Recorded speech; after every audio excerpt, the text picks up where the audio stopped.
દાદા ભગવાને જે પ્રતિક્રમણનું મહત્વ સમજાવ્યું છે એને બહુ સરસ રીતે રજૂ કરશે પ્રિયાંશી પટેલ ભરૂચથી. બધાને મારા તરફથી જય સચ્ચિદાનંદ. જય સચ્ચિદાનંદ. તો આજે મેં તમને કહીશ પ્રતિક્રમણનું મહત્વ. પ્રતિક્રમણ સાંભળવામાં તો લાગે છે કે કઈ મસ્ત હશે, પણ અમુક વાર જ્યારે હું એને કરતી હતી તો મને લાગતું હતું કે આનાથી તો શું થશે, આ તો બહુ જ કંટાળા વાળું છે.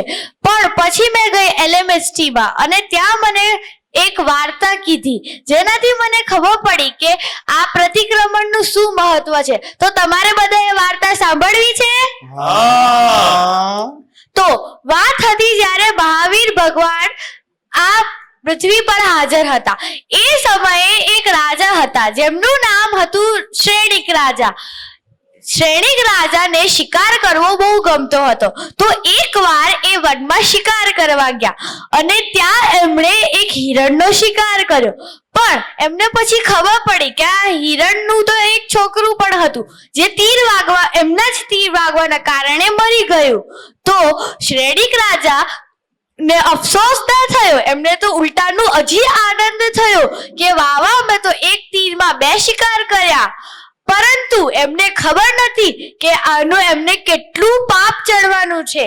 પછી જ્યારે મહાવીર સ્વામીને મળ્યા ત્યારે સ્વામીએ એમને સમજાવ્યું કે આનાથી એમને નર્ક જવું પડશે.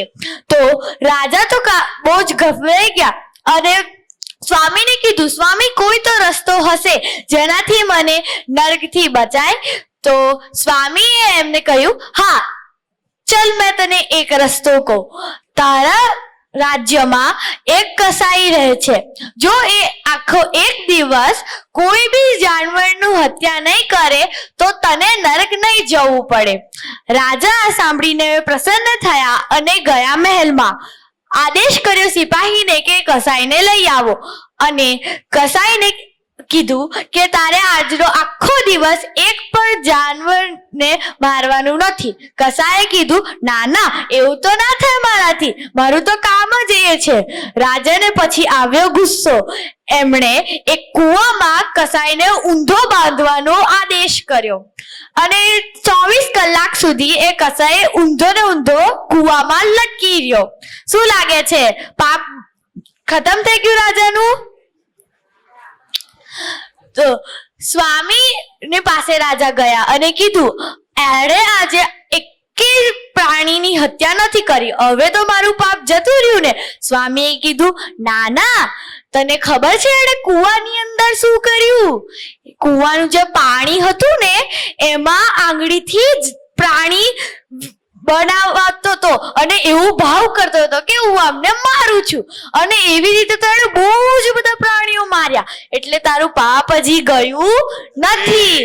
તો રાજાએ સ્વામીથી ફરીથી વિનંતી કરી કે મને કંઈક ને કંઈક તો ઉપાય હશે જ, મને આપો ને, મારે નરક નથી જવું. તો સ્વામીએ એને બીજો ઉપાય કીધો કે તારા રાજ્યમાં તારી જે મહેલની દાસી છે એ કોઈને દાન કરતી નથી, તો તું એ દાસી પાસે દાન કરવા કે.